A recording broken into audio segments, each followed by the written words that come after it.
এটি হচ্ছে শ্রীল ভক্তিবিনোদ স্বামী প্রভুপাদের রচিত শ্রীমদ্ ভগবদ গীতা যথাযথ।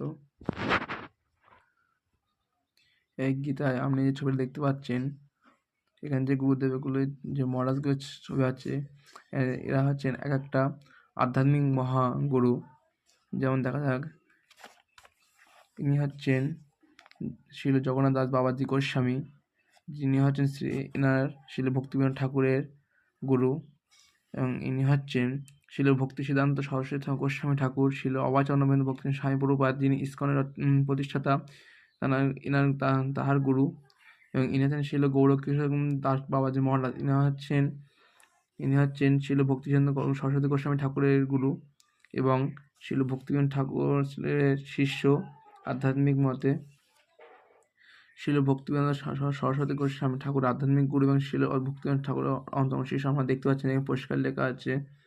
এবং শ্রীল ভক্তিচন্দ্র সরস্বতী ঠাকুর গোস্বামী সবার নাম এখানে এবং তার তথ্য এখানে উল্লেখ করা আছে।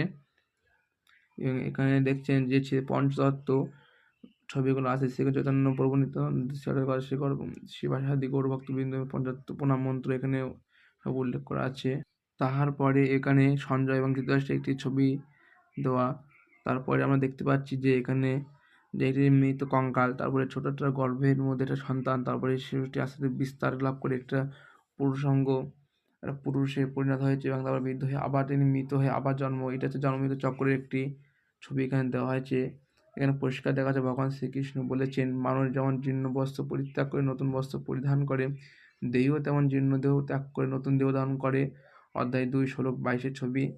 জন্মমৃত্যু চক্র ছবি, মানে কোনো দেহই চিরকালের জন্য স্থির থাকে না, মৃত্যুর পরে আবার নতুন দেহ প্রাপ্ত হয়, সেটি ছাগল, গরু বা মানুষও হতে পারে। এভাবে নতুন তথ্য জানতে আমাদের পেজটাকে সাবস্ক্রাইব করুন। হরে কৃষ্ণ। জয় শ্রী রাধেশ্যাম, জয় সীতারাম।